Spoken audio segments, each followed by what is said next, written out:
So at least it was worth going there. Yeah. Oh yeah, and For sure. they didn't rely heavily on medication. They didn't just give you a medication and say, here you go. They gave you behavioral therapy. They had you confront some of the things, some of the repetitions or the rituals I would do.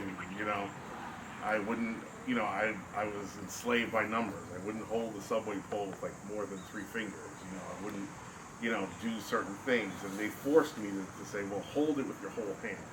And I'm going to ride this train with you. And we're going to hold this thing until you're comfortable.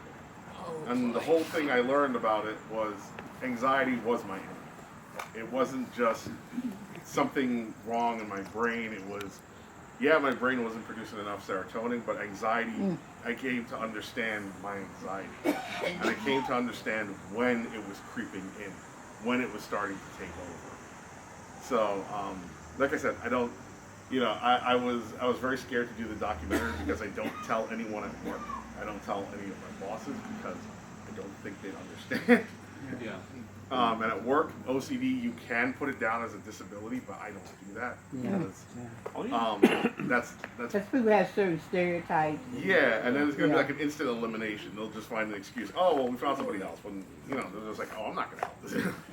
I'm picturing an OCD treatment center, a place with all the pictures a little bit off crooked. Right. Mike. Right. Is the house open? There was a Paul again. Yeah. There was a basketball player, a professional basketball player.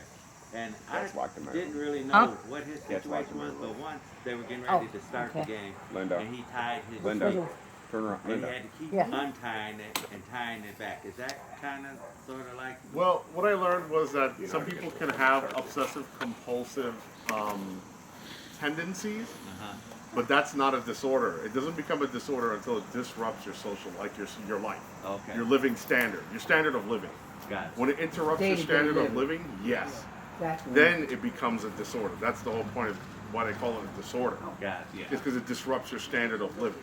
If you have certain tendencies that you don't really, you know, like you said, you know, I forgot to check the door. Let me go back Yeah, and I check do it. that. I check the door. And I do check too. the And my door. mom does And then too. I said, wait a minute, Diane, let's not keep doing this. Yeah. And then, But Yeah. my mom does that. You know, she'll check the door. She'll check to see if the stove is off. She don't want the house to burn down. got your keys in your purse. Yeah, check the water downstairs, make sure there's no flooding or anything. You know, we've had that problem. But it's not, she doesn't have a disorder. She's just doing it because it's legitimate. She's like, oh, I legitimately forgot. Did I turn off the water, the stove?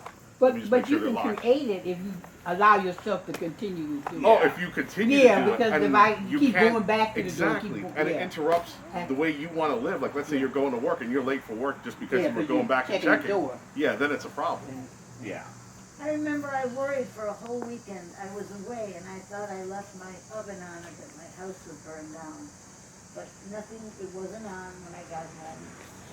I was way myself, and then I was married to at the time because he was going against me in a bad way.